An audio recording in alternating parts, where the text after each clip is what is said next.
What's up, guys? Merry Christmas. It's Christmas Eve, but Merry Christmas, Happy Holidays to you and your family. We need to talk about Chris Ramsay's first V3 playing cards, talk about some differences between the V2s. I don't own the V1s, but I do own the V2s, and just talk about the things that I like and things that I don't like about this deck. So this will be pretty quick. First off, everything you see here is what's included with the deck. You have this snake ad card, which is also included in the V2s. This works great in like a mystery card plot, which I like to use. You're going to get two identical jokers, which are the same jokers in the V2s. You're going to get a duplicate Four of Spades. So that's one of the best gaffs that could ever be included in a deck of cards is a duplicate. The aces are completely standard except for the Ace of Spades. And so that's a really cool Ace of Spades, very minimalistic.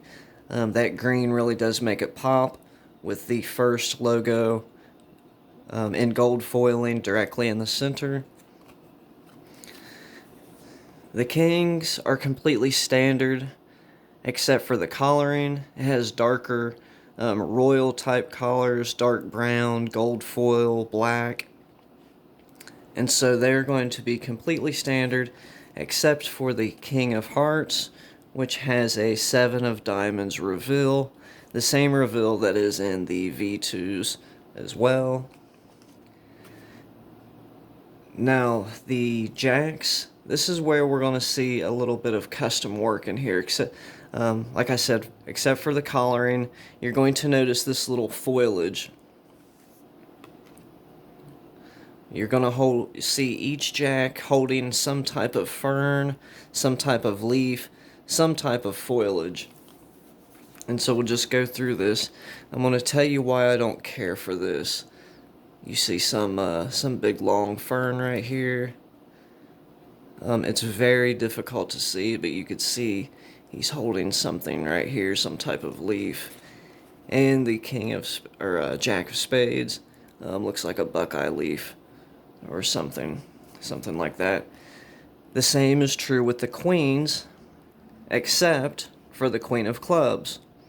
So they follow the same pattern with the jacks, adding the foliage in each one of the queen's hands. You see each one of them has something different. And so it's very difficult to see. Something right here. The Queen of Clubs is just a regular, standard. She's holding a flower anyway, which obviously has some, leaves.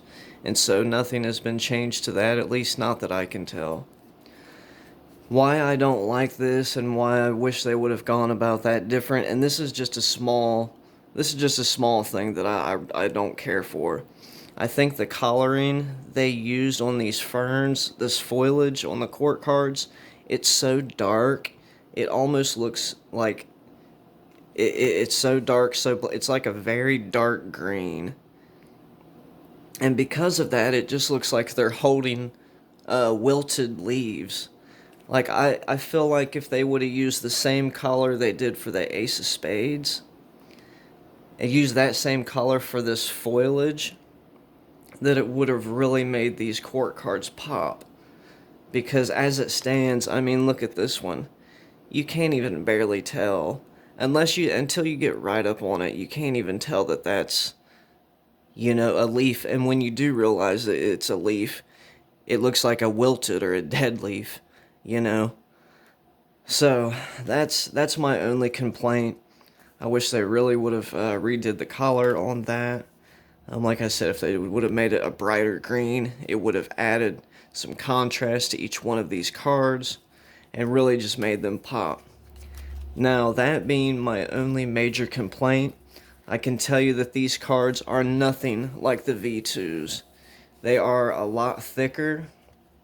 They're still soft, but they're a lot thicker. I think the V2s may have been double crushed. If that was the case, these ones for sure are not. And in fact, if I just kind of do a comparison,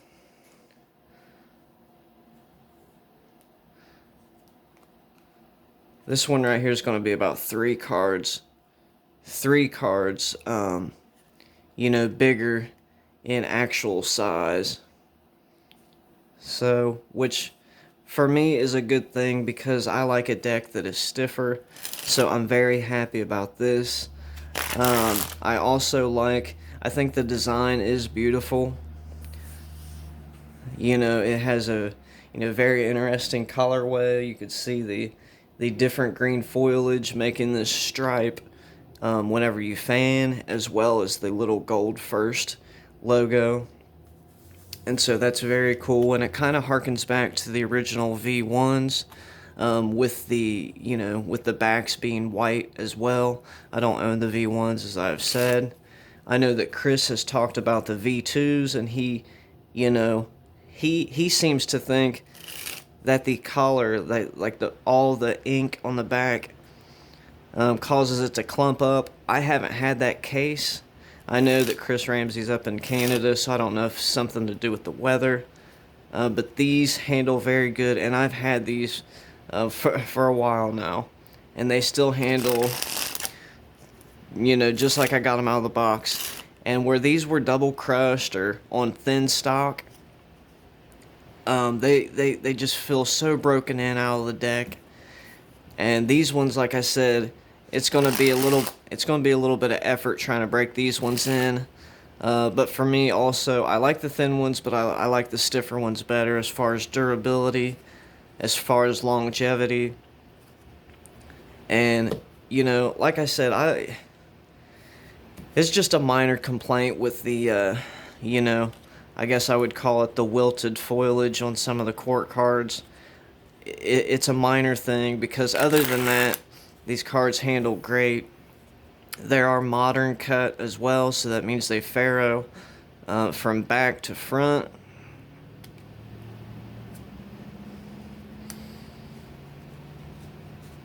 And it's a good deck of cards. It comes in the Monica stack. Well, you have to cut it to a certain card, but once you do that, it'll be in the Monica stack. But yeah, I love almost everything that Chris Ramsay does. It's almost as if he can do no wrong. He's an excellent teacher. But when it comes to this deck, yes, it's unique. Yes, it pops. But my issue is just with the court cards. I think he could have made a different choice with the foliage collaring on the queens and the jacks. But like I said, that's a very minimal complaint. And other than that, I have nothing but good to say about this deck. It's a good addition to the first line, and I'm excited to own it. Thanks for stopping over, guys. We'll see you next time.